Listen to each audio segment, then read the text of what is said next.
A'udzu billahi minasyaitonir rajim. Bismillahirrahmanirrahim.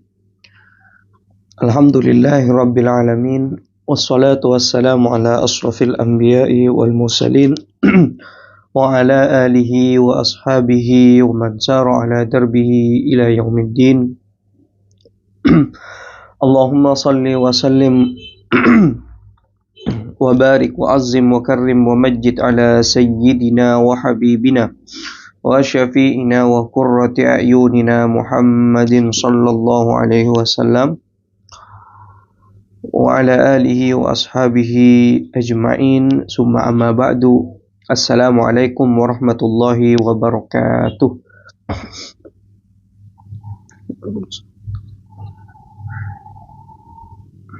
Bismillah walhamdulillah, segala puji bagi Allah subhanahu wa ta'ala. Di pagi hari ini waktu Mesir dan sore hari waktu Indonesia. Alhamdulillah kita bisa membaca kembali kitab Syama'il Muhammadiyah, melanjutkan apa yang telah kita mulai daripada kitab Syama'il Muhammadiyah. Dan puji syukur kepada Allah karena masih memberikan kita nikmat sehat, nikmat afiat, sehingga kita bisa melakukan hal-hal aktivitas-aktivitas yang baik dalam hidup kita, insyaallah.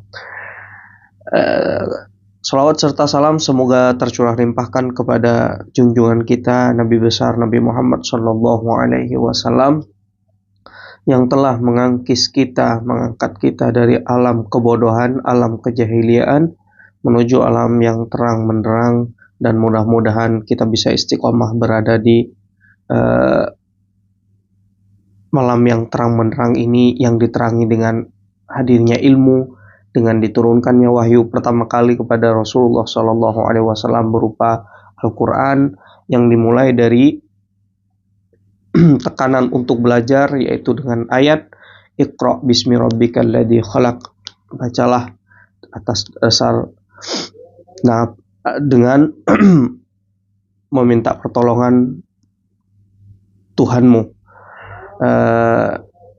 Para pemirsa, para penonton semuanya, kita mulai, insyaallah kita lanjutkan bab yang kemarin kita sempat berhenti di tengah, bab mengenai ma jaa fi qiraati Rasulillah sallallahu alaihi wasallam, bab mengenai cara baca atau sifat bacaan Rasulullah sallallahu alaihi wasallam, Kanjeng Nabi Muhammad, dalam keadaan beliau membaca Al-Quran. Bagaimana bacaan beliau? Ini kita bicara bacaan beliau baik dalam sholat ataupun di luar sholat, ya. Baik dalam sholat ataupun di dalam sholat. Kemarin kita sudah tahu bagaimana bacaan beliau ketika dalam sholat. Bacaan beliau itu khusyuk, tartil, dan penuh dengan penghayatan. Itulah Rasulullah Sallallahu Alaihi Wasallam. Nah, kita terkadang membaca sudahlah tidak memenuhi hukum dan syarat-syarat tajwidnya. Lebih daripada itu, kita tidak paham arti dan maknanya. Itu kelebihan bagi kita barangkali. Tapi selagi kita mau belajar, insyaallah itu tetap baik. Selagi kita mau belajar dan berusaha untuk terus tahu. Baik, kita lanjut hadis yang ke-217. Rasulullah kemarin ketika membaca Al-Quran, beliau itu memulainya dengan baca Bismillahirrahmanirrahim atau ta'awudz dulu, membaca ta'awudz. Nah, setelah itu Rasulullah ketika membaca Al-Quran, dia baca dengan tartil, dan dibaca setiap waqaf pasti beliau berhenti. Di setiap ujung ayat beliau berhenti. Saya ambil contohnya dalam surah Al-Fatihah. Rasulullah ketika membaca yang dicontohkan kemarin sama Ummu Salamah, Bismillahirrahmanirrahim, berhenti. Alhamdulillahi rabbil alamin, berhenti. Ar-Rahmanir Rahim. Berhenti. Maliki Yaumiddin. Berhenti dan seterusnya sampai selesai surah Al-Fatihah. Bahkan di akhir pun ada saktahnya, ada berhenti sejejaknya. Ghairil maghdubi alaihim waladdallin.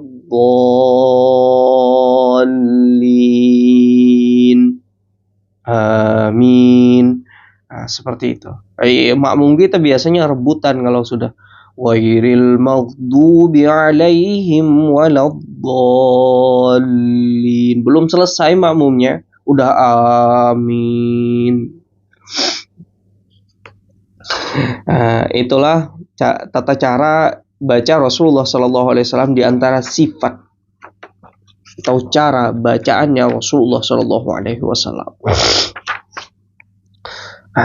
Di sini kan kemarin saya jelaskan bahwa ulama mengatakan ada yang berhenti di ujung ayat sekalipun maknanya itu tidak sempurna, harus disempurnakan ketika disambung ayat tersebut dengan ayat yang setelahnya.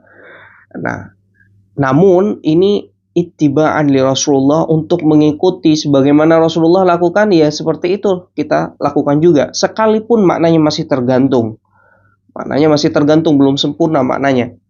Nah, ada ulama mengatakan lebih baik itu dilanjutkan kalau maknanya masih tergantung sekalipun kita sudah nyampe wakaf, karena belum tentu wakaf itu tempat berhentinya atau tempat penyempurnaannya makna, bukan seperti itu, belum tentu.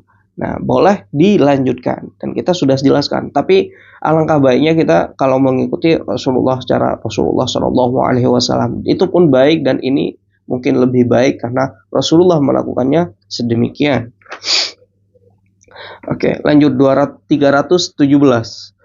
Diriwayatkan daripada Sayyidah Aisyah lagi. Diriwayatkan daripada Sayyidah Aisyah radhiyallahu taala anha yang bertanya. Jadi ada orang bertanya kepada Sayyidah Aisyah, Abdullah bin Abi Qais.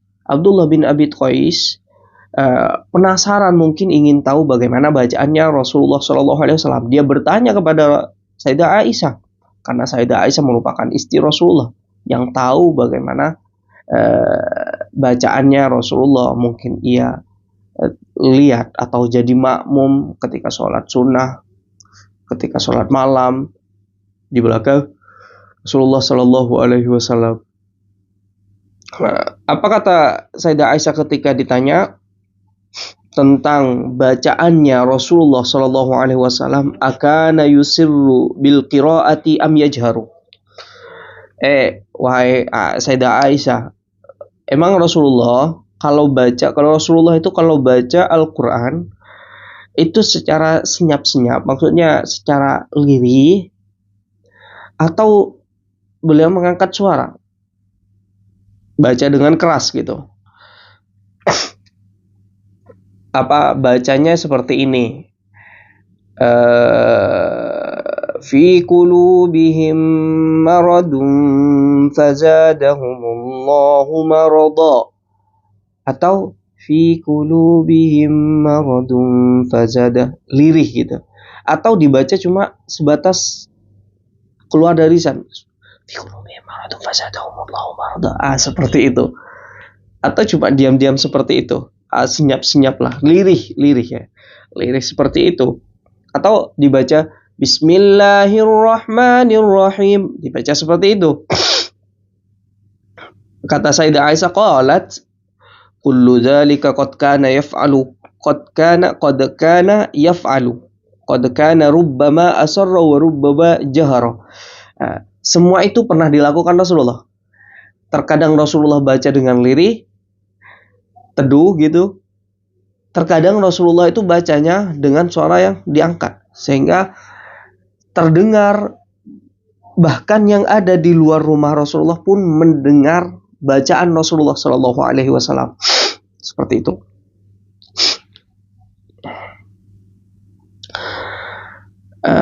Jadi Rasulullah sempat pernah baca juga secara lirih, pernah baca juga secara mengeraskan suara. Fakultu, kemudian si Abdullah bin Qais ini berkata, Alhamdulillahilladzi ja'ala fil amni sa'ah. Alhamdulillah, aku bersyukur kepada Allah Subhanahu wa taala yang menjadikan urusan dalam agama kita ini luas. Maksudnya lapang gitu. Tidak sempit. Tidak cuma satu jalan saja. Akan tapi banyak jalan untuk menuju Roma. Banyak jalan untuk menuju kebenaran itu. Nah, di sini dia mengatakan bahwa alhamdulillah. Maksudnya biar nggak memberatkan kepada orang. Orang terkadang nggak enak baca pelan-pelan. Orang menghafalkan Al-Quran dulu pas saya di pondok ngafalin Al-Quran. Itu nggak enak kalau ngafal dengan suara lirih, dengan suara rendah.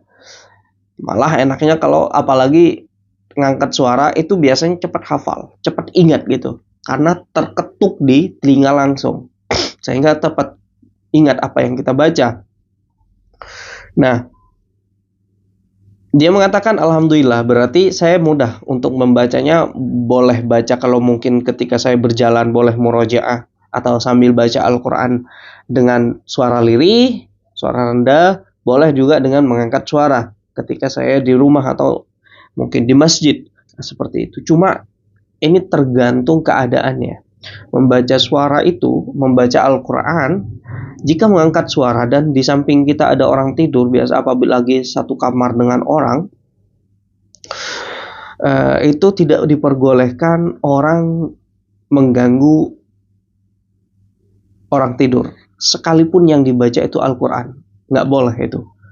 Apalagi orang kadang kalau nggak paham dia main baca Al-Quran ngangkat suara aja. Sedangkan di samping dia ada orang tidur. Yang seperti itu tidak diperkenankan. Makanya sesuai dengan keadaan. Hal yang seperti ini sesuai dengan keadaannya. Seperti itu. Kalau keadaannya menuntut kita untuk membacanya dengan lirih, dengan suara rendah, ya baca dengan suara rendah dan lirih. Tapi kalau keadaannya menuntut kita ataupun keadaannya oke lah untuk dibaca dengan suara yang tinggi, itu tidak jadi masalah untuk baca dengan suara yang tinggi. Tapi ini bisa diartikan juga bahwa Rasulullah pernah baca yang suara rendah, suara lirih, juga pernah baca dengan suara tinggi. Itu mungkin sholat yang dimaksud oleh Sayyidah Aisyah bacaan dalam sholat. Karena bacaan dalam sholat, kalau sholat siang itu dengan suara lirih, hanya didengar diri sendiri atau didengar makmum yang ada di belakangnya. Dan kalau malam itu harus dengan suara keras dan suara tinggi. Nah, seperti itu. Lanjut dari hadis 218. Haddatsana Mahmud bin Ghailan, haddatsana Waqi'un, haddatsana Mas'arun an Abil Ala'i Al-Abdi an Yahya bin Ja'data an Ummi Hani'in qalat, daripada Ummu Hani, diwariskan dari Ummu Hani, sepupu kepada Rasulullah sallallahu alaihi wasallam, dia berkata, kuntu asma'u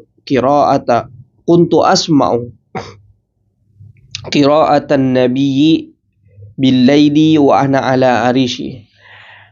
Pada malam hari, suatu malam saya mendengar bacaan Rasulullah. Sekalipun bacaan Rasulullah Bismillahirrahmanirrahim, lirih gitu. Cuma karena ini malam hari, kelihatannya keras bacaan Rasulullah SAW, sehingga Ummu Hani yang ada di ranjangnya, yang tengah berada di atas ranjangnya, itu mendengar bacaannya Rasulullah SAW. Artinya dari kamar lain ke kamar lain itu terdengar, tembus suaranya.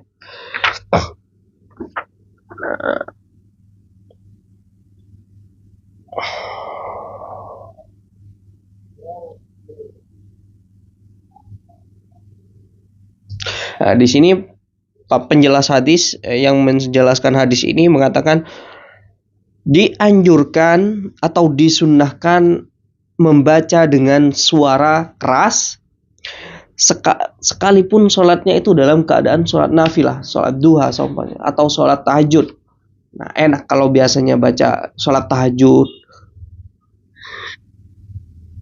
di tengah malam, kita sekalipun baca dengan suara lirih, tetap kelihatan kedengarannya mengangkat suara karena waktu-waktu teduh saat itu. Cuma yang lebih afdal dalam madhab Syafi'i itu kalau sholat malam itu standar saja bacanya.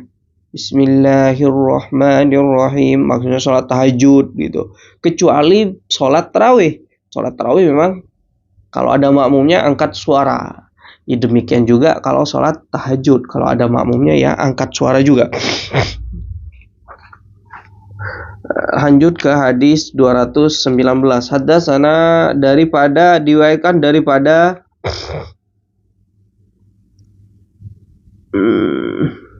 siapa ini ya? Daripada Abdullah bin Mughaffal. Abdullah bin Mughaffal bercerita, ra'aitun nabiyya, saya pernah melihat Nabi Muhammad sallallahu alaihi wasallam ala naqatihi, berada di atas ontanya, yaumal fathi wa huwa yaqra, berada di atas ontanya Rasulullah sallallahu alaihi wasallam dalam keadaan membaca Al-Qur'an. Saya melihat keadaan itu saat Fathu Makkah, ketika penaklukan kota Mekah. Nah, saya melihat Rasulullah sallallahu alaihi wasallam dengan seksama, kok Rasulullah kayaknya baca Al-Qur'an. Gerak-gerik lisan mulia Rasulullah sallallahu alaihi wasallam kelihatan kalau beliau sedang membaca Al-Qur'an. Yang dibaca itu apa? Katanya, inna fatahna laka fatham mubina liyaghfira laka Allahu ma taqaddama min dambika wa ma ta'akhkhar. Ini yang dibaca oleh Rasulullah sallallahu alaihi wasallam tentang fathu atau tentang ayat tentang penaklukan kota Mekah. Inna fatahna, sesungguhnya kami telah menaklukkan bagi kami atau telah membukakan kepadamu Muhammad fatham, dengan penaklukan mubinan yang jelas, liyaghfira laka, untuk agar kamu itu diampuni oleh Allah Subhanahu wa taala, min dambika, daripada dosa yang telah berlalu, wa ma ta'akhkhar, dan dosa yang akan datang. Qala faqara'a wa rajja'a. Beliau itu membaca wa rajja'a, dan membacanya itu dengan tartil dan dengan tartib. Tartib, hak-hak tajwidnya itu dipenuhi. Tidak tidak dibaca dengan cepat. Bismillahirrahmanirrahim, alhamdulillahi rabbil alamin, arrahmanir rahim, maliki yaumiddin. Enggak seperti itu. Dibacanya malah tartil oleh Rasulullah sallallahu alaihi wasallam. Dibacanya secara tartil. Wa ma khalaqtul jinna wal insa illa liya'budun. Ma uridu minhum mir rizqi wa ma uridu ay yut'imun. Nah, dibacanya tartil, semua tajwid, syarat-syarat hukum-hukum tajwidnya dipenuhi oleh Rasulullah SAW. Itu raja'ah namanya. Qala Muawiyah bin Qurrata, laula ayyajtami'a an-nasu alayya la akhadtu lakum min dzalika saut. Kalau seandainya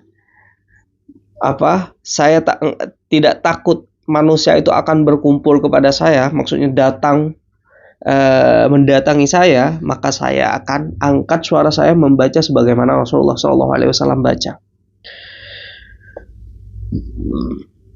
dengan mengangkat suara dan tartil dan dengan memenuhi hukum-hukum tajwidnya. Lanjut hadis 220. Haddatsana Qutaibah bin Sa'id, haddatsana Nuh bin Qais al-Huddani an Husam bin Misaqin an Qatadah qala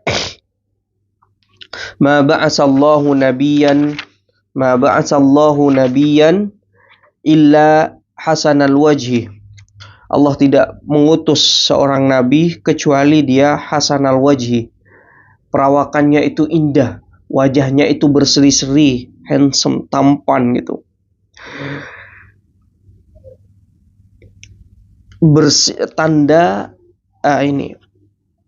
Wajah berseri-seri itu menandakan wajah yang bersih, wajah yang kalem, wajah yang indah itu menunjukkan kepada keindahan di sebalik wajah itu. Maksudnya keindahan yang ada dalam batin kita tampak bisa kita ketahui dari wajah seseorang itu. Wajahnya bila berseri-seri, sering senyum, berarti dia batinnya tentram. Batinnya penuh kebahagiaan, sekalipun dia penuh dengan cobaan, tapi dia hadapi dengan senyuman, dengan kebahagiaan. Nah, apa yang tampak dari luar itu menjadi gambaran terhadap yang ada di dalam. Apalagi itu seorang nabi, yaitu Nabi Muhammad SAW. Sangat dipastikan apa yang tampak daripada senyuman, dari wajah yang berseri-seri, dari ketampanan Rasulullah SAW menunjukkan kepada isi atau kebersihan atau keindahan yang ada dalam batin Nabi Muhammad SAW. Wahasana as-sauti, dan indah suaranya. Allah Subhanahu wa Ta'ala tidak pernah mengutus seorang nabi kecuali dia handsome, tampan, indah, berseri-seri wajahnya, postur tubuhnya indah, handsome, bagus gitu. Demikian juga suaranya pun indah, suaranya pun enak gitu. Ketika dibaca, kemarin kan kita sudah jelaskan mengenai bacaan Rasulullah ketika sholat bersama seorang sahabat. Dia membaca rakaat pertama, beliau membaca apa yang dibaca Nabi Muhammad, yang dibaca pertama adalah surah Al-Baqarah. Bayangkan, sahabat merasa tidak jenuh. Kenapa? Karena yang didengar adalah Al-Quran. Pertama, dia tidak jenuh ketika Rasulullah SAW menjadi imam membaca surah Al-Baqarah ketika sholat malam. Tidak jenuhnya lagi, yang didengar adalah paling indahnya suara, yaitu suaranya Nabi Muhammad SAW. Sekalipun separuh Al-Quran yang dibaca, kalau bacaannya itu indah, enak, dengan memenuhi syarat dan hukum-hukum tajwid, maka kita mendengarnya itu enak gitu. Dan bawaannya memang Al-Quran itu memang tidak membuat kita bosan kalau kita baca dengan penuh penghayatan dan memenuhi hukum-hukum tajwid yang kita sama-sama tahu gitu. Maka Rasulullah SAW itu paling tampannya makhluk dan paling indah suaranya. Wa kana nabiyyukum hasanal wajhi hasanas sauti, dan ada nabimu itu, kata Abdullah bin Al-Mughaffal, kata Qatadah, wajahnya itu paling indah dan suaranya pun paling indah. Wa kana la yurajji'u, dan tidak yurajji' itu berlebihan dalam membaca. Maksudnya kalau umat tabi'i pas sampai dibaca 5 harkat, enggak seperti itu. Enggak. Rasulullah kalau yang 2 harkat ya dibaca 2 harkat. Yang 3 harkat, 3 harkat. Seperti itu. Enggak melebih-lebihkan Rasulullah SAW. Sekalipun beliau suaranya enak, indah. Karena ada tuh qori biasanya bacanya itu berlebihan. Al-qari. Padahal itu cuma 2 harokat saja. Dibacanya kayak udah 6 harkat, bahkan 10 harkat. Al-qari'ang. Padahal al-qari'ang 2 harkat saja. Rasulullah tidak berlebih-lebihan sebagaimana sebagian atau segelintir qari ketika membaca Quran. Sekalipun indah Rasulullah SAW, namun keindahannya pun tetap menjalankan, keindahan suara beliau tetap menjalankan terhadap hukum-hukum tajwid. Lanjut, hadis terakhir daripada bab ini, 221. Haddatsana Abdullah bin Abdurrahman haddatsana Yahya bin Hasan haddatsana Abdurrahman ibnu Abi Zinadi an Amr bin Abi Amru an Ikrimata an Ibni Abbas radhiyallahu taala anhumah, daripada Abdullah bin Abbas sepupu Rasulullah sallallahu alaihi wasallam, qala, dia berkata, kana qiraatun nabi rubbama yasma'uhu man fil hujrati wa huwa fil baiti.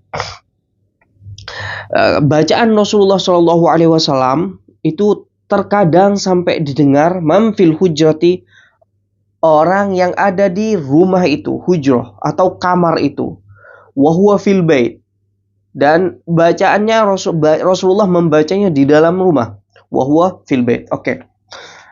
Kita kan tahu begini. Rumah Nabi dibangun di samping Masjid Nabawi. Dulu, Masjid Nabawi dulu. Nah, yang sekarang menjadi makamnya Rasulullah. Di samping itu ada rumah dengan Ummu Salamah. Dibangunlah, kalau beliau nambah istri, dibangun di sampingnya lagi rumah istri yang kedua. Nambah istri lagi, dibangun di sampingnya lagi rumah, terus berjajaran di samping Masjid Nabawi itu sampai 9 rumah untuk 9 istri Rasulullah Shallallahu Alaihi Wasallam, selain Sayyidah Khadijah dan selain Ummu Maria Al-Qibtiyah itu. Jadi semuanya 9 rumah yang berada di sekitaran Masjid Nabawi itu rumah Rasulullah Shallallahu Alaihi Wasallam sesuai dengan istri-istrinya.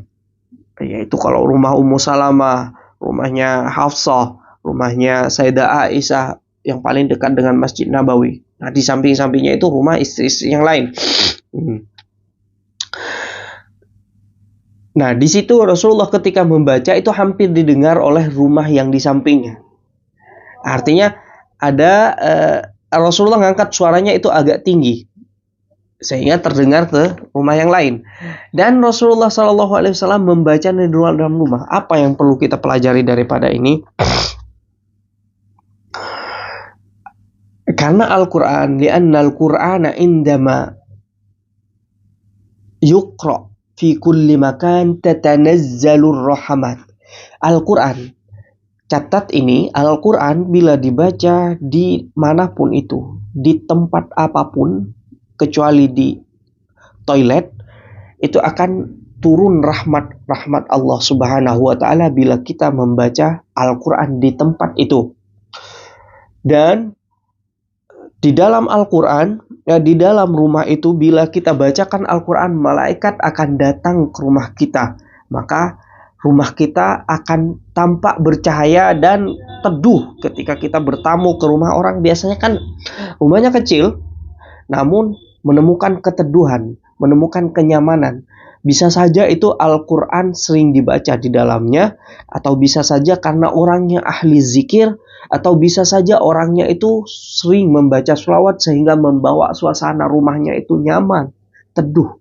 Ada rumah, sekalipun rumah itu besar sebesar rumah Sule, bila dia tidak pernah dibacakan Al-Quran di dalamnya, bila penghuninya itu tidak pernah berzikir kepada Allah, redup rasanya. Kita masuk ke dalam itu kok membuat kita sumpek, membuat kita tidak selesa, tidak nyaman. Karena apa? Karena jarang disebut nama Allah di dalamnya, sehingga yang ada di dalam itu hanya jin dan syaitan saja, bukan malaikat yang menurunkan rahmat. Malaikat itu datang karena kita berzikir, malaikat itu datang karena kita membaca Al-Quran. Makanya tatanazzalu alaihim ar-rahmat, tatanazzalu rahmat, turun bercucuran rahmat itu ketika pada rumah yang di dalamnya dibacakan Al-Quran. Makanya la taj'alu buyutakum khariba, kata dalam sebuah hadis kalau tidak salah itu, jangan jadikan rumah kalian itu roboh. Roboh dalam artian roboh tidak ada cahaya sama sekali, tidak ada pondasi keimanan, tidak ada rahmat di dalamnya. Karena rumah yang tidak ada rahmat di dalamnya, tidak ada cahaya di dalamnya, itu bagaikan rumah yang tidak ada, bahkan rumah yang roboh, yang runtuh gitu. Kata kama qala Rasulullah sallallahu alaihi wasallam. Jadi ketika dibacakan Al-Quran, malaikat datang, malaikat masuk ke rumah tersebut. sehingga rumah itu menimbulkan cahaya, memantulkan cahaya. Dan ini terbukti di rumah-rumah para solehin. Ada dikisahkan bahwa rumahnya ahli Al-Quran itu, kalau tidak salah di Irak, itu memancarkan cahaya di malam hari, itu memancarkan cahaya. Cahaya itu ditelisik dan dicari oleh tetangganya, kenapa dia rumah ini bisa bercahaya? Karena ahli penduduk, penghuninya itu ahli zikir, dan tidak lepas dalam seharinya itu dia pasti punya wiridan zikir. Entah dia baca dalam sehari itu 1 juz, atau dia baca satu hari itu setengah juz, apalagi sampai bisa 5 juz dalam sehari. Makanya dalam sehari kita harus mempunyai, ya Allah, punya wiridan Al-Quran paling tidak, karena Al-Quran itu afzalul zikri, paling utama zikir adalah zikir Al-Quran. Di sisi lain Allah Subhanahu wa taala berfirman, ala bizikrillahi tatmainnul qulub. Tidakkah dengan berzikir hati kita bisa tentram? Bila hati kita bisa tentram dengan membaca Al-Quran, dimaksud zikir di sini adalah Al-Quran, maka rumah kita pun akan teduh, akan nyaman, akan penuh dengan keindahan dalam rumah kita, sekalipun rumah itu kecil. Karena apa? Dibacakan Al-Quran di dalamnya. Ala bidzikrillahi tatmainnul qulub. Dan mudah-mudahan jangan sampai rumah kita itu, yang masuk ke rumah kita itu malah setan, sehingga kalau ada setan dalam rumah kita, malaikat pun enggan untuk masuk ke dalamnya. Untuk mengusir setan itu bacakan ta'awudz, a'udzubillah, dan bacakan Al-Quran. Maka setan akan lari dan keluar daripada rumah kita, insyaallah ta'ala. Sudahlah rumah kita kecil, terkadang tidak pernah dibacakan Al-Quran di dalamnya. Makin terasa sempit. Penduduknya pun sedikit-sedikit ingin marah, sedikit-sedikit ingin emosi. Kenapa? Karena dia kemungkinan dia bukan ahli zikir, ataupun tidak pernah di rumahnya itu membacakan Al-Quran, sehingga di sana isinya setan semua yang menyuruh dia sedikit-sedikit marah. Ada masalah sedikit marah, ada masalah nggak jelas masalahnya marah. Maka dikendalikan oleh setan. Jika malaikat masuk ke dalam rumah kita, maka yang ada hati kita itu tenang, rumah kita pun akan tenang dengan diisi dengan zikir. Makanya ada kitab namanya Al-Azkar. Kata guru saya Al-Habib Muhammad Maghdi mengatakan, man la azkaralah, jika seseorang di rumahnya itu tidak punya kitab azkar, ini untuk pelajar sebenarnya sih, atau ya orang umum juga bisa, karena ini tuntunan untuk berzikir yang ditulis oleh Al-Imam Nawawi.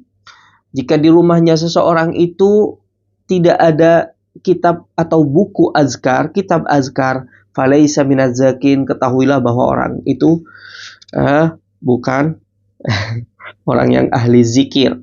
Kenapa? Karena tuntunan zikir semuanya ada di dalam yang maksur daripada Rasulullah SAW, yang ada sanadnya langsung kepada Rasulullah SAW, ada di dalam kitab azkar. Maksurat itu pun juga merujuk kepada azkar. Oke, kita lanjut kepada bab selanjutnya. Bab selanjutnya itu apa? Bab yang 345. Bab menjelaskan babu ma jaa fi bukai Rasulillah sallallahu alaihi wasallam. Bab yang menjelaskan tentang tangisannya Rasulullah sallallahu alaihi wasallam. Apa kaitannya qiraahnya Rasulullah, bacaannya Rasulullah sallallahu alaihi wasallam terhadap Al-Qur'an dengan bab ini, bab tangisan Rasulullah? Barangkali ada yang mau menjawab di sini. Apa kaitannya? Korelasinya apa? Bacaan Rasulullah, bacaan Al-Quran Rasulullah dengan tangisan Rasulullah Sallallahu Alaihi Wasallam. Kenapa diletakkan setelahnya itu langsung tangisan Rasulullah Sallallahu Alaihi Wasallam? Apa kira-kira?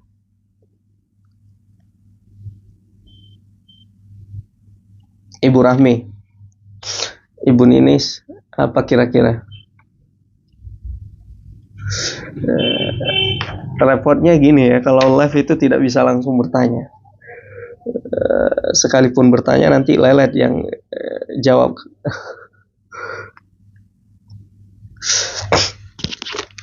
Apa, yuk? Nggak muncul-muncul ya, oke. Nggak apa-apa. Babu maja afi buka Rasulillah sallallahu alaihi wasallam, bab yang menjelaskan tentang tangisan Rasulullah sallallahu alaihi wasallam. Ya Allah, tepat sekali, betul Ibu Rahmi. Yaitu korelasinya, kenapa? Karena bacaan Rasulullah sallallahu alaihi wasallam itu khusyuk, sebagaimana saya jelaskan sebelumnya. Khusyuk, sehingga dengan kekhusyuan itu Rasulullah menghayati betul arti daripada ayat itu. Maka ketika bertemu dengan ayat tentang rahmat, Rasulullah pun bahagia, senyum, bahkan nangis bahagia. Ketika bertemu dengan ayat tentang azab, beliau nangis dan memohon ampun, dan memohon ampunkan umat-umatnya. Seperti itu. Mumtaz, Ibu Rahmi. Oke, itu hubungannya. Kenapa diletakkan setelah ini? Setelah qiraah itu bacaan tangisan Rasulullah Shallallahu Alaihi Wasallam. Lanjut, hadis 222. Haddatsana Suwaid bin Nasrin, haddatsana Abdullah bin Mubarak an Hammad bin Salamah an Sabitin an Mutarrif wa huwa ibnu Abdullah bin Asy-Syikhir an abihi qala daripada abinya Asy-Syikhir, dia suatu hari bapaknya ini datang kepada Rasulullah Shallallahu Alaihi Wasallam, wa huwa yusalli, dan Rasulullah dalam keadaan, dia datang dan melihat Rasulullah dalam keadaan sholat. Nah, yusalli ini berarti dalam keadaan sholat. Sahibul halnya yang melakukan sholat itu siapa? Yaitu Rasulullah Shallallahu Alaihi Wasallam. Wali jaufihi, nih perhatikan tangisan Rasulullah Shallallahu Alaihi Wasallam. Wali jaufihi azirun, dari dalam itu gemuruh dari dalam hati Rasulullah SAW sampai terdengar keluar. Mungkin gimana ya tangisannya? Gimana ya? Saya nggak mau bisa ini praktekannya. Azirin sautul buka.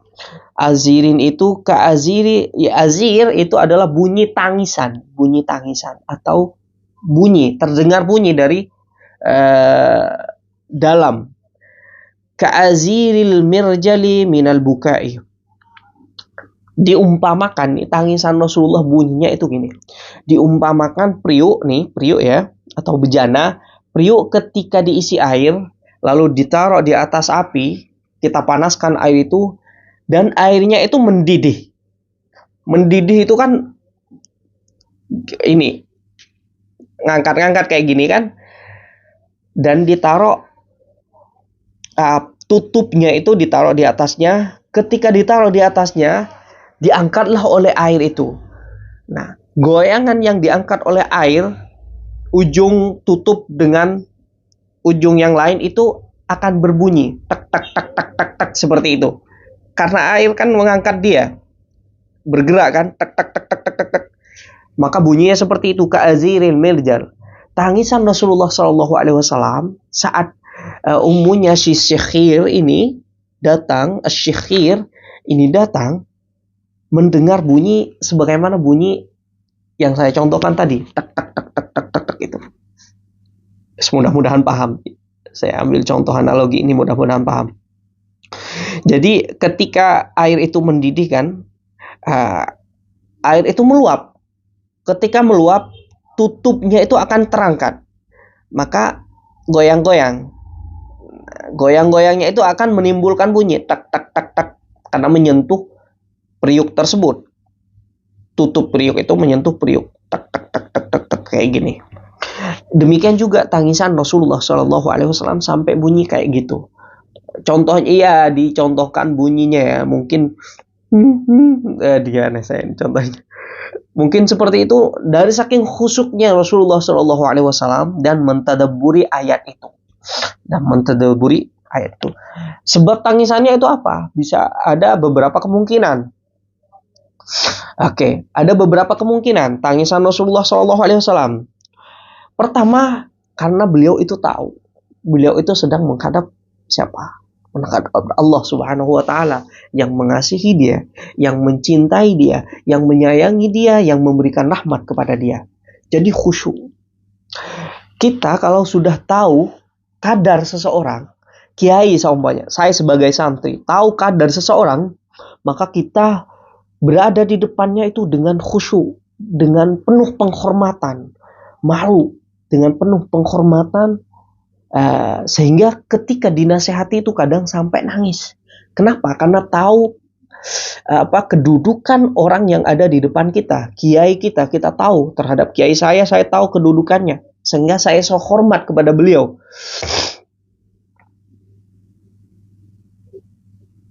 Iya mungkin seperti itu. Yang tersenduh-senduh tapi ditahan ya, sehingga bunyinya dari dalam. Nah, kalau kita sudah tahu kadar seseorang ataupun kedudukan seseorang itu, kita akan hormat terhadapnya. Orang awam mungkin saja akan mencaci kiai saya ini karena dia tidak tahu kedudukannya, karena dia tidak kenal. Seperti itu. Tapi Rasulullah ini, tapi saya karena tahu kedudukan kiai saya, maka saya penuh hormat terhadapnya. Demikian juga Rasulullah Shallallahu Alaihi Wasallam kenal betul terhadap Allah Subhanahu Wa Taala, sehingga ketika ia sholat, tahu siapa yang di hadapan Rasulullah Shallallahu Alaihi Wasallam. Saya sedang menghadap siapa? Beliau itu tahu. Orang awam, ya jangan orang awam, seperti kita saja yang katanya terpelajar, itu berdiri di hadapan Allah Subhanahu Wa Taala, kita sholat. Terkadang yang ada di ingatan kita itu apa? Benda-benda yang hilang kadang. Syaitan itu akan menggoda kita dari jalan itu. Ketika kita Allahu Akbar, semuanya datang. Wah, ya Allah, celana saya lupa taruh di sana. Oh, ternyata ada di sana celana saya. Oh, buku yang saya... Jadi semuanya yang kita lupa di luar sholat, semuanya kita ingat. Buktikan saja kalau tidak percaya. Buktikan saja. Seperti itu, Miang. Syaitan mudah menghasut kita dalam keadaan seperti itu. Jadi seperti itu. Dan kurangnya kita lemahnya pengetahuan kita, kurangnya pengetahuan kita tentang keagungan Allah Subhanahu Wa Taala. Di hadapan siapa kita berdiri?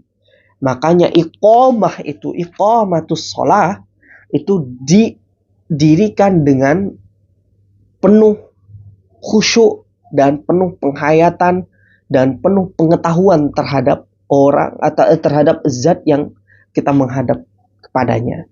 Nah, itulah tahu, itu sebab pertama, sebab tangisan Rasulullah Shallallahu Alaihi Wasallam, takut dan penuh hormat kepada Rasulullah Shallallahu Alaihi Wasallam, mengagungkan kepada Rasulullah Shallallahu Alaihi Wasallam. Yang kedua, kemungkinan yang kedua itu karena tadabbur terhadap makna-makna, menghayati makna-makna Al-Quran, maka membuat Rasulullah SAW nangis tersenduh-senduh, sehingga nangis tersenduh-senduh agar supaya tidak mengeluarkan lafaz yang majhul, lafaz yang berupa huruf nanti dari mulut mulia Rasulullah membuat sholatnya batal, maka ditahanlah oleh Rasulullah sampai ada bunyi dari dada Rasulullah SAW.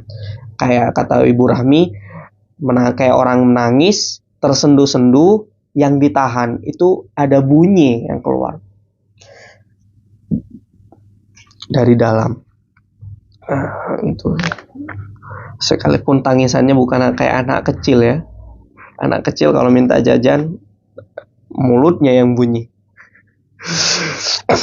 Yang ketiga, kemungkinan yang ketiga, seakan-akan Rasulullah SAW hidup dalam ayat yang ia baca. Kalau ayat itu azab, seakan-akan Rasulullah SAW, ya Allah, bagaimana kalau saya merasakan azab itu? Maka beliau nangis. Kayak film tuh, biasanya kalau film 3 dimensi ya, film kita dikasih alat kita nonton film kan biasanya, nonton film lalu kita bisa dikasih kaca itu, Iya, kayak kacamata itu ditempel dan seakan-akan saya berada di dalamnya itu. Seakan-akan saya berada dalam. Seakan-akan saya ikut serta dalam film itu menyaksikan. Ada hantu seakan-akan kita yang diserang. Kita merasakan itu. Iyalah apa itu namanya. Seperti itu. Nah, demikian juga Rasulullah Shallallahu Alaihi Wasallam. Maka sholat Rasulullah Shallallahu Alaihi Wasallam itu penuh dengan penghayatan, penuh dengan kekhusyuan dan tahu pada siapa Rasulullah Shallallahu Alaihi Wasallam itu menghadap. Ya Allah.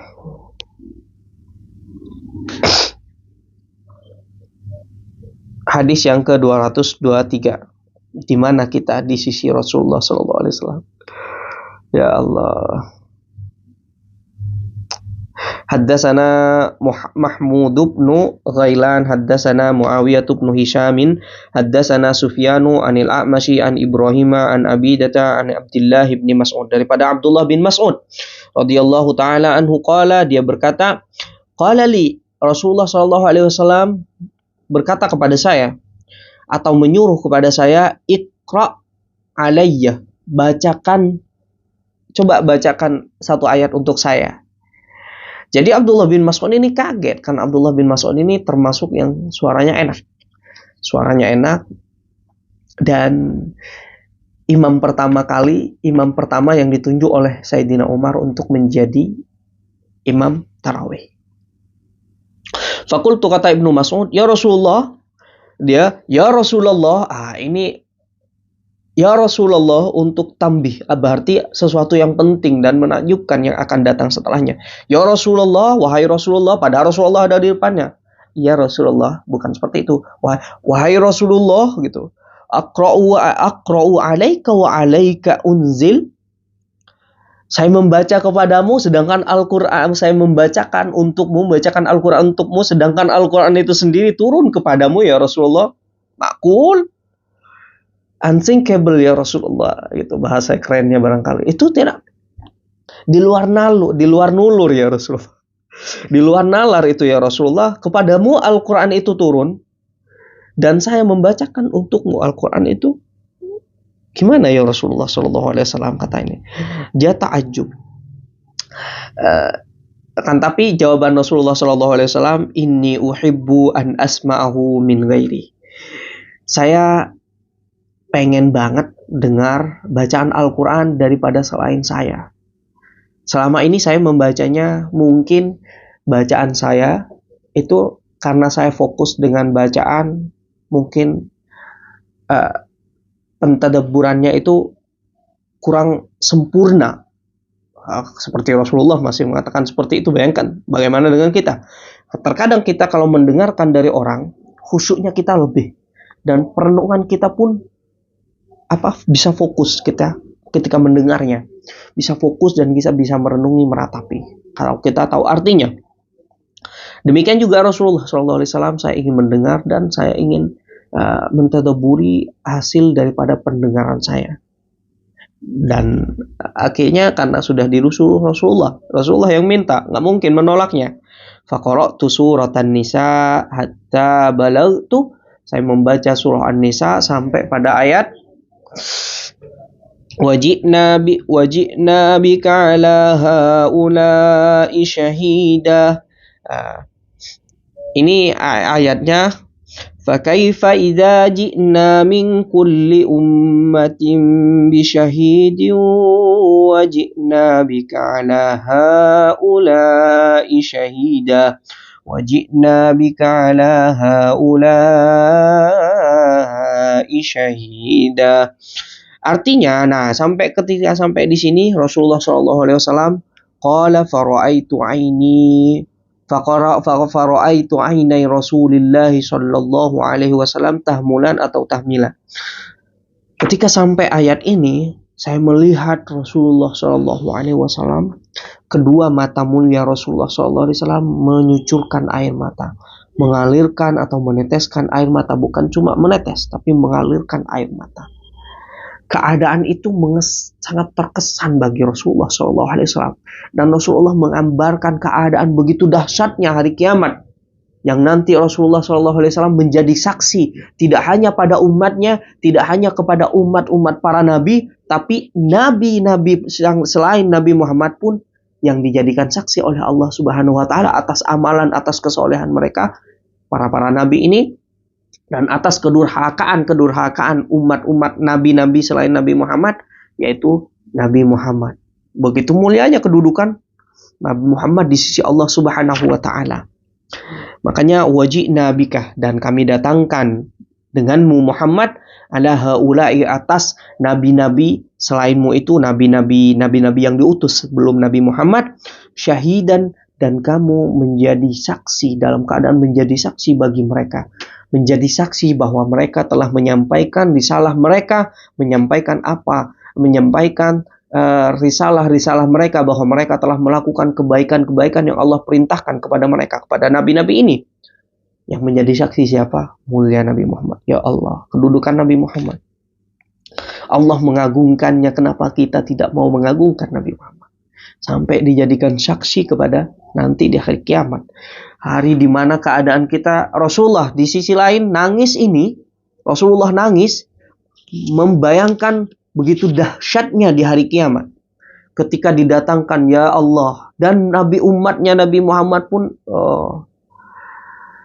disaksikan oleh Nabi Muhammad, ya Allah yang ahli maksiat seperti ini, ya Allah yang ahli suka gunjing seperti ini, ya Allah yang suka gibah seperti ini, ya disaksikan, yang menjadi saksi Nabi Muhammad, ya Allah. Dan Nabi Muhammad, nabi-nabi lain itu menjadi saksi kepada umatnya masing-masing, sedangkan Nabi Muhammad tidak hanya menjadi saksi kepada umatnya sendiri sebagaimana nabi-nabi lain, tapi menjadi saksi kepada umat nabi-nabi lain dan juga menjadi saksi kepada nabi-nabi mereka.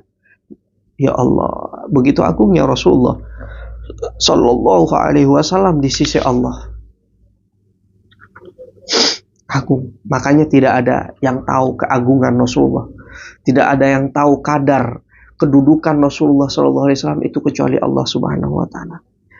Bagaimanapun kita memuji Rasulullah Sallallahu Alaihi Wasallam, pujian kita tidak akan pernah sampai ke kedudukan mulia Rasulullah Sallallahu Alaihi Wasallam. Sekalipun kita mendudukkan posisi Rasulullah dengan begitu agungnya dalam kadar manusia, tapi belum tentu itu mencapai kedudukannya Rasulullah Sallallahu Alaihi Wasallam menurut atau di sisi Allah Subhanahu Wa Taala.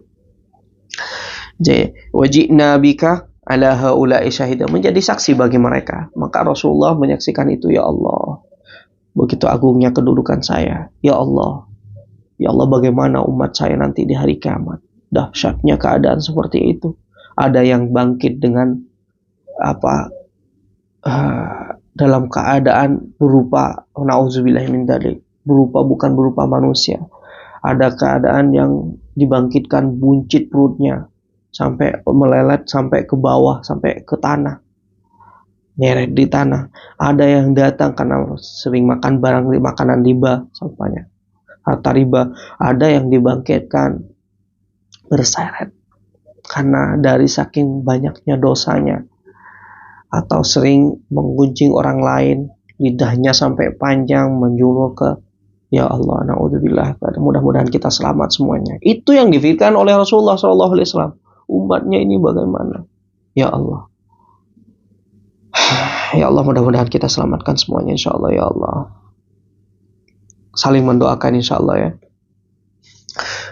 Dalam satu riwayat lain, Rasulullah malah menyuruh kif, wahai Abdullah bin Mas'ud, berhenti dulu, berhenti. Saya tidak kuat mendengar bacaan ini, saya tidak kuat mendengar hadis ini. Maka Rasulullah SAW nangis. Lanjut, hadis 224 yang diriwayatkan oleh Abdullah bin Amr. Nah, ini kita akan bicara mengenai fikih sedikit, karena ini pembahasan masalah fikih sedikit sebelum nanti saya berhenti. Lanjut. Hadis ini diriwayatkan oleh Sayyidina Amr, Abdullah bin Amr. Inkasafati, katanya, inkasafati syamsu yauman. terjadi gerhana matahari pada suatu hari, di masa yauman ala ahdi Rasulillah, di masa Rasulullah SAW masih hidup, terjadilah gerhana matahari. Kalau kusuf pakai kaf itu berarti gerhana matahari. Kalau diganti kafnya menjadi khusuf, maka dia artinya gerhana bulan. Maka gerhana matahari terjadi di siang hari, gerhana bulan terjadi di malam hari. Ada praktek-praktek atau ritual cara ibadah ketika dalam keadaan gerhana, dalam keadaan gerhana itu berlangsung. Kalau di luar itu artinya ritual ibadah itu berkaitan dengan zaman di mana gerhana bulan itu terjadi. Di luar itu terjadi seumpamanya gerhana matahari terjadi pada jam 1 sampai jam 12. Lalu kita sholat di luar jam 12, setelah lewat daripada jam 12, maka cuma-cuma. Karena berkaitan dengan waktu dan zaman. Faqama Rasulullah, kemudian Rasulullah melihat keadaan itu, matahari udah tertutup sempurna. Rasulullah bangkit dan melaksanakan sholat. Hatta lam yakat yarka. Dari saking lamanya Rasulullah SAW. Saya akan jelaskan teori atau metode atau ada beberapa praktek sholat dalam melaksanakan sholat kusuf dan khusuf. Yusolli hatta lam yakat yarka. Sholat seakan-akan tidak mau ruku gitu Rasulullah, dari saking lamanya berdiri. Yang dibaca itu mungkin Al-Baqarah. Summa roka, kemudian setelah ruku, falam yakat yarfa. Seakan-akan dari rukunya itu pun lama sebagaimana keadaan dalam keadaan berdiri beliau. Maka seakan-akan nggak mau ngangkat kepala mulia Rasulullah SAW. Falam yakat yarfa'u ra'sahu. Summa rafa'a ra'sahu, ketika bangkit mengangkat kepala Rasulullah SAW. Falam yakat ayyasjud. Lama juga beliau dalam keadaan i'tidal, lama juga. Summa sajadah, kemudian sujud. Falam yakat ayyarfa'a ra'sahu. Lama juga sujudnya itu lama. Summa rafa'a ra'sahu, kemudian ketika mengangkat kepala mulia Rasulullah SAW. Falam yakat ayyasjudah. Lama juga dalam sujud, dalam duduk, tidaknya dalam duduk itu antara dua sujud. Summa sajada falam yakat yarfa ra'sahu, kemudian ketika sujud juga lama, seakan-akan dikira nggak mau ngangkat kepala mulia Rasulullah SAW dari saking lamanya. Faja'ala yanfukhu wa yabki wa yaqul, sampai akhirnya beliau selesai sholat dan beliau bernafas yanfukh seperti itu dan nangis, bukan seperti itu. Ada kan orang kalau lagi marah, kalau lagi kesal gitu, kayak gitu, itu dari setan. Kalau yang seperti ini yang dilakukan Rasulullah SAW itu adalah tangisan, datangnya daripada malaikat yang itu adalah bentuk permohonan, bentuk adalah kelembutan hati, seperti itu, kelembutan hati. Kalau biasanya orang marah kan, marah suami contohnya, marah pada istrinya ngomel-ngomel apa, lalu si istrinya kesel, mau marah juga takut makin ngomel-ngomel istrinya, makanya dia ekspresikan dengan sabar. Makanya diperintahkan oleh Rasulullah SAW untuk ta'awuz, membaca a'udzubillahi minasyaitonirrajim. Saya mohon perlindungan daripada godaan syaitan. Seperti itu. Namun Rasulullah ini ringan. Seperti itu. Bukan seperti itu. Lalu wayabki, dan kemudian Rasulullah SAW nangis. Dan ini menunjukkan terhadap kelembutan hati Rasulullah SAW. dan berkata sambil Rasulullah sambil nangis, Rasulullah bersabda, Rabbi ya Allah, alam ta'izni, bukankah engkau telah menjanjikan kepadaku alla tu'azzibahum, untuk tidak mengazab mereka? Karena ini menandakan murka Allah Subhanahu wa taala ketika terjadi gerhana, baik itu gerhana matahari atau gerhana bulan. Artinya dunia ini atau umat ini tidak dalam keadaan baik-baik saja. Oleh karena itu Rasulullah SAW, ya Allah, bukankah engkau telah menjanjikan kepadaku bahwa engkau tidak akan menyiksa? Artinya ini merupakan azab ataupun siksa ataupun cobaan bagi umat Rasulullah SAW, bahwa kamu tidak akan menyiksa mereka, tidak akan mencoba memurkai mereka. Wa ana fihim, dan saya masih berada di tengah-tengah mereka. Bukankah engkau sudah berjanji? Dan ini ada ayatnya. Bunyi ayatnya itu, begini. Wa ma kana Allahu liya'adzibahum wa anta fihim. Dan gak mungkin Allah itu mengazab mereka selagi engkau berada di tengah-tengah mereka. Ini panjang kalau bicara tafsir ayat ini. Wa ma kana Allahu liya'adzibahum wa anta fihim. Di antaranya yang keren menafsirkan ini ulama tafsir Indonesia alumni Al-Azhar, yaitu Prof. Quraisy Shihab. Tafsir Al-Misbah. Wa anta fihim, dan kamu dalam keadaan berada di tengah-tengah mereka, di tengah-tengah para sahabat. Wa anta fihim ditafsirkan lebih luas lagi, bukan cuma berada jasadnya yang berada di tengah-tengah mereka, tapi juga ruhnya ketika mereka menyebut Rasulullah SAW. Di tengah-tengah kita nih, kita dalam keadaan mengaji gini, kita berselawat kepada Rasulullah SAW pun hadir juga Rasulullah SAW di situ. Selagi Rasulullah berada di tengah-tengah kita, maka Allah tidak akan pernah menurunkan azab ataupun menurunkan bala terhadap orang yang berselawat kepadanya. Kenapa? Karena selagi orang itu berselawat, maka Rasulullah akan hadir di tengah-tengah orang yang berselawat itu. Oleh karena itu, orang yang berselawat itu insya Allah akan merasakan keamanan.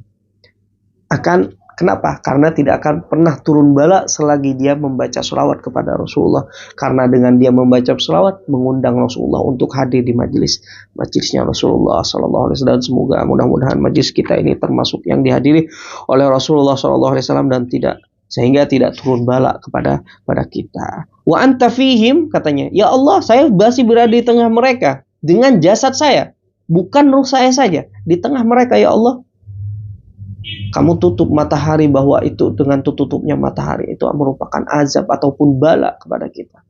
Bala itu tidak semestinya, tidak selamanya itu buruk ya.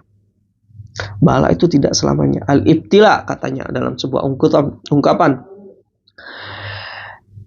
ujian itu, cobaan itu, laisa i'tibarun liquwatika, bukan berarti untuk menguji berapa kuatnya ototmu, berapa kuatnya kamu mengangkat beras, seumpamanya mengangkat kantong, mengangkat karton. Enggak. Cobaan itu, yang seperti itu bukan cobaan. Cobaan itu bukan ingin menguji berapa kuat ototmu, berapa kuat kamu tidak akan tersinggung. Enggak. Tapi al-ibtila'u bal i'tibarun liquwati isti'anatak billah. Tapi untuk memuji betapa kuatnya engkau untuk memohon, untuk kembali memohon perlindungan, memohon ma'unah kepada Allah Subhanahu wa taala ketika kamu diuji. Apakah kamu akan kembali kepada Allah atau kamu lari daripada Allah Subhanahu wa taala ketika Allah uji kamu? Makanya semuanya baik.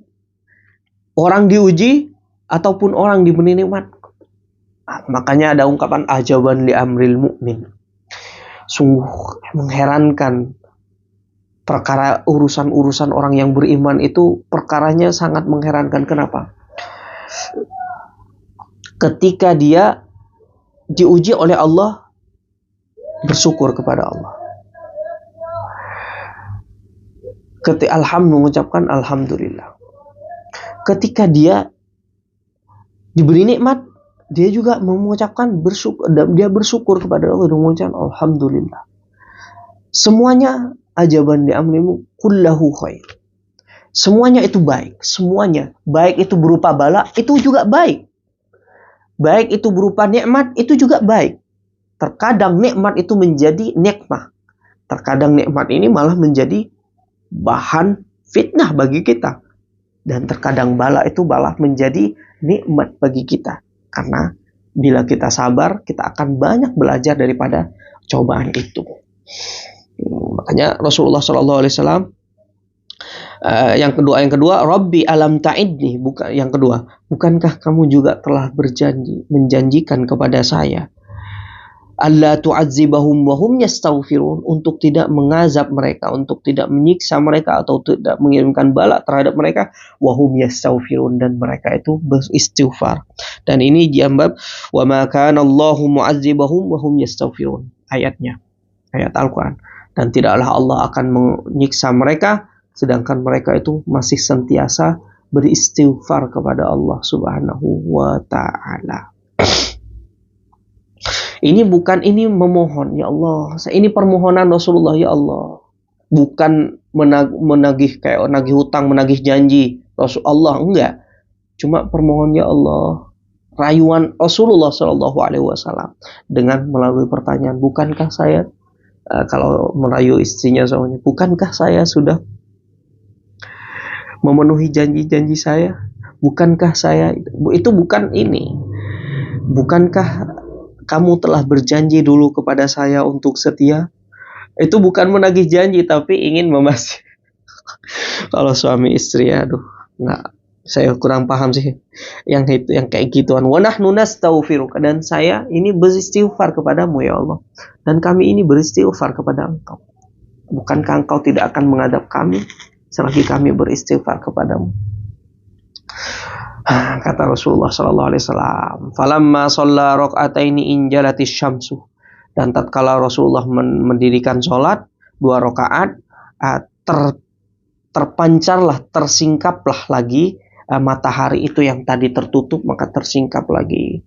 Faqama fahamidallah, dan Rasulullah Sallallahu Alaihi Wasallam berdiri berkhutbah dan bersyukur kepada Allah Subhanahu wa taala, mengucapkan tahmid kepada Allah dan memuji-muji Allah Subhanahu wa taala.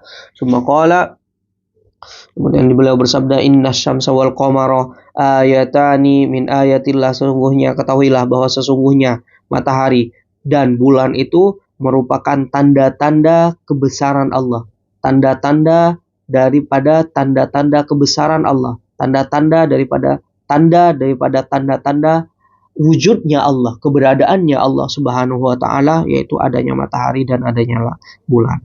La yang kasifani, dia tidak akan tertutup, limauti ahadin, karena matinya seseorang, wala lihayati, karena hidupnya seseorang.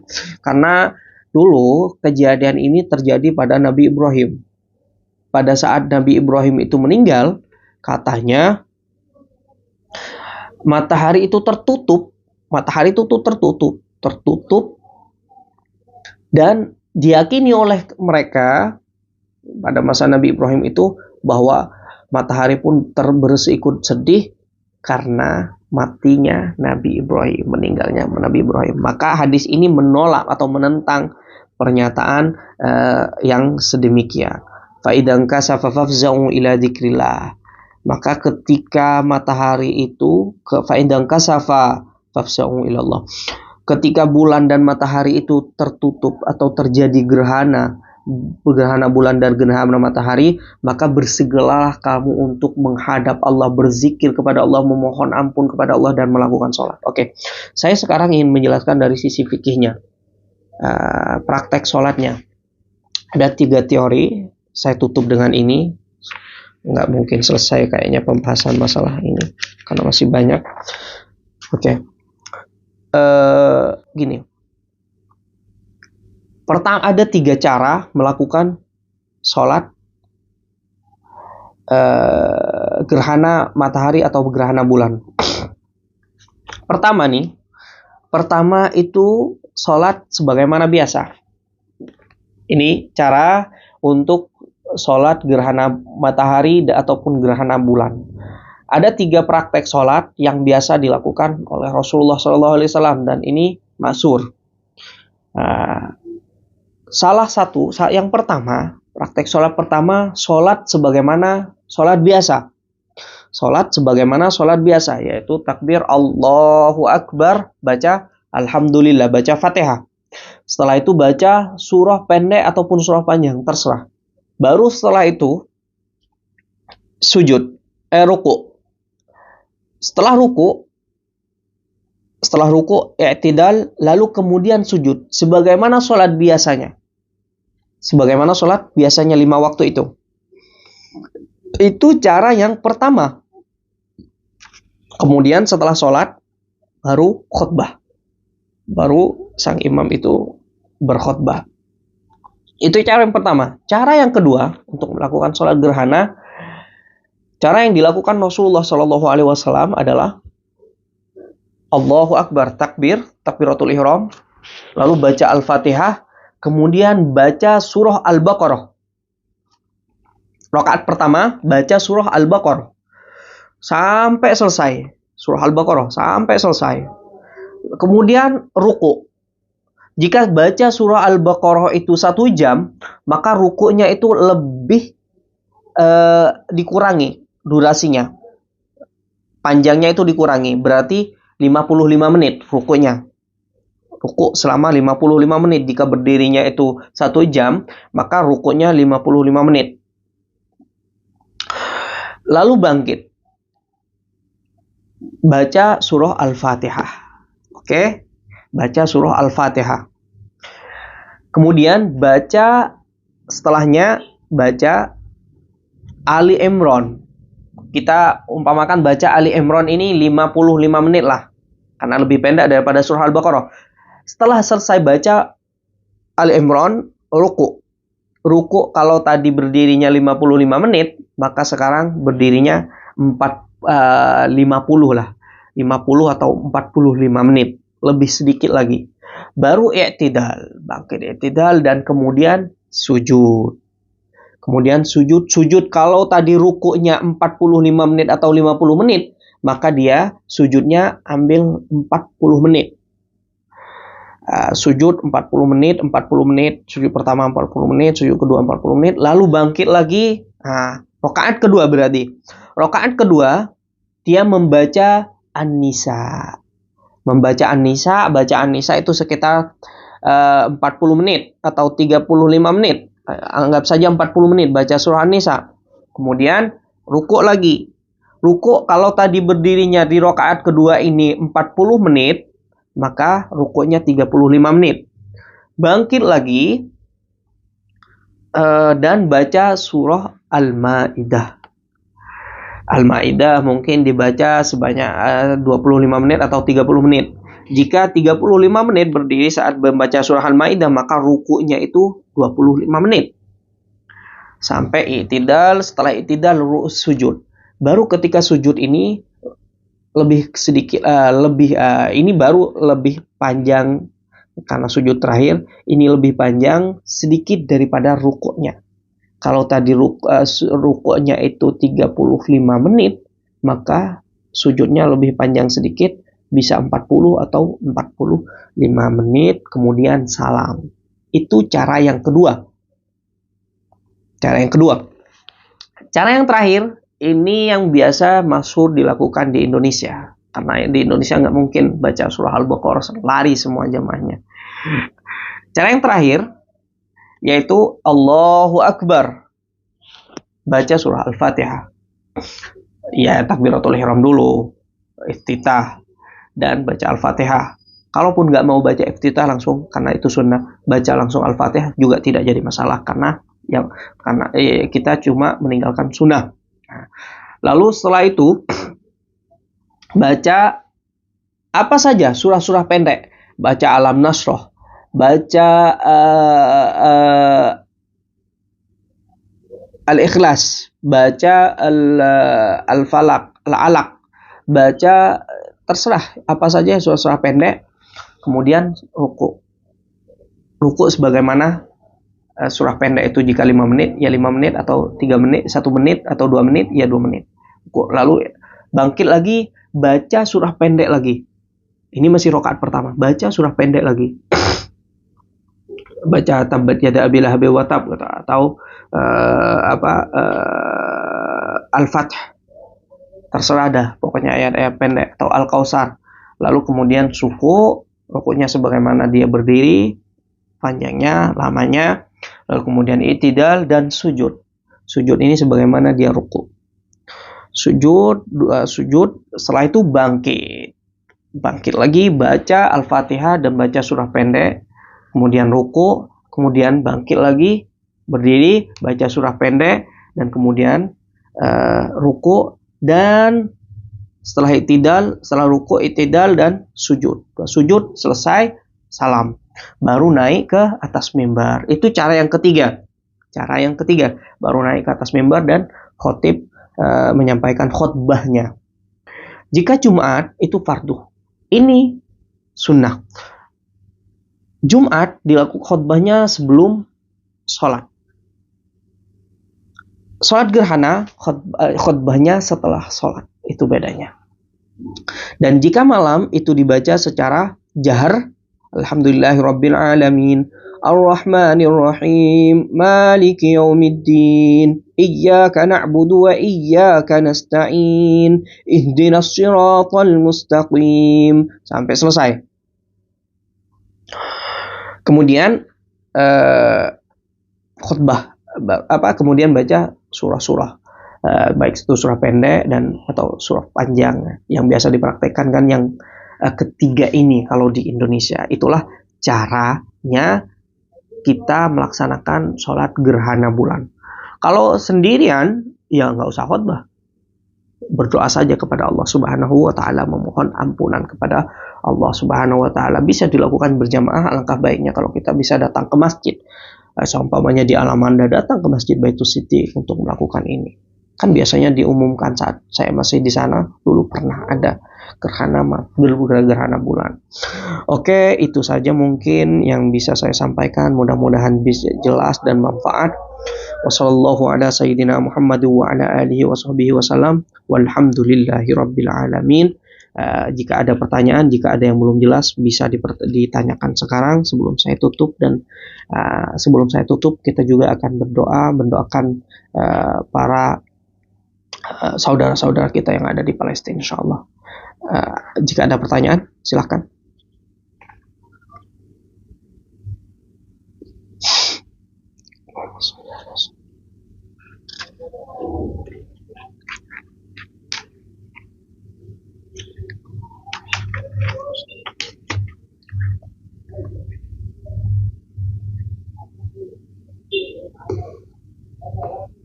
Tidak ada ya?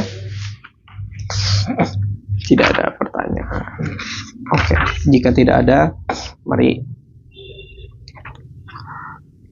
kita tutup majelis kita pada siang hari ini atau sore hari ini dengan kita mendoakan saudara-saudara kita. Mudah-mudahan mereka diberikan ketabahan, kesabaran, dan mudah-mudahan Allah segera berikan kemerdekaan terhadap negara Palestina, insyaallah. A'udzubillahi minasyaitonirrajim. Bismillahirrahmanirrahim. Alhamdulillahirabbil alamin. Alhamdulillah fi kulli hinin wa fi kulli waqtin wa hin. Allahumma salli ala sayyidina Muhammad wa ala ali sayyidina Muhammad. Allahumma salli ala sayyidina Muhammadin al-Fatih lima ulik wal khatimi lima sabaq, nasiril haqqi bil haqqi wal hadi ila siratikal mustaqim wa ala alihi haqqa qadrihi wa miqdarihi al-azim. Allahumma ya Allah urzuqna ilman nafi'a ya Allah, urzuqna rizqan halalan tayyiban ya Allah, urzuqna rizqan halalan tayyiban mubarakan ya Allah. Allahumma arzuqna al-amal as-salih ya Allah, amal as-salih ya Allah. Allahumma ihfad uqulana min fasidil afkar wa najjina ya Rabbi min khawatiris su'i ya azizu ya ghaffar. Allahumma arzuqna al-quwwata li taghyiri ma nastati'u taghyiruh, warzuqna asy-syaja'ata ala taqabbuli ma la nastati'u taghyiruh, wa muddana bil azimati ala tarki ma lam taj'alhu min nasibina ya rabbal alamin. اللهم احفظ بلادنا يا رب العالمين، واحفظ بلاد سائر المسلمين يا الله، واحفظ فلسطين يا الله، واحفظ فلسطين وأهلها يا الله، يا الله واحفظ فلسطين وأهلها يا الله. اللهم احفظ فلسطين شعبها يا الله. اللهم ارزقنا الأمن يا الله لشعبها يا الله، لشعبها يا الله. اللهم ارزقنا الأمان والطمأنينة والسكينة يا الله لشعب فلسطين يا الله يا رحمن يا الله. اللهم احفظهم جميعا يا الله. اللهم احفظ المجاهدين في فلسطين يا الله يا رحمن يا رحيم يا الله يا رحمن يا رحيم ya Allah. Jagalah saudara-saudara kami yang ada di Palestina ya Allah.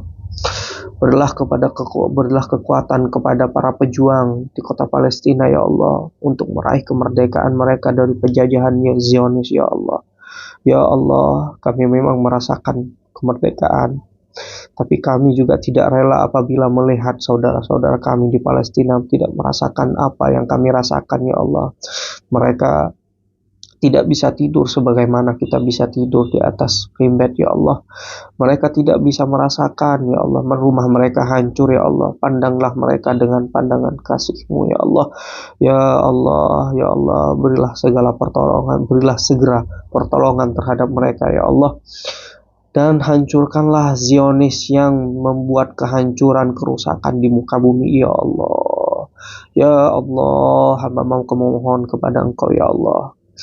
Ya Allah, terimalah doa-doa mereka yang mendoakan untuk keselamatan negara tercinta, negara Palestina ya Allah. Ya Allah, ijabahlah doa-doa mereka dan doa kami ya Allah. Segeralah beri pertolongan kepada mereka ya Allah. Pandanglah mereka ya Allah dengan pandangan kasih sayang-Mu ya Allah. Mereka adalah umat Nabi Muhammad ya Allah. Mereka adalah umat kekasih-Mu ya Allah.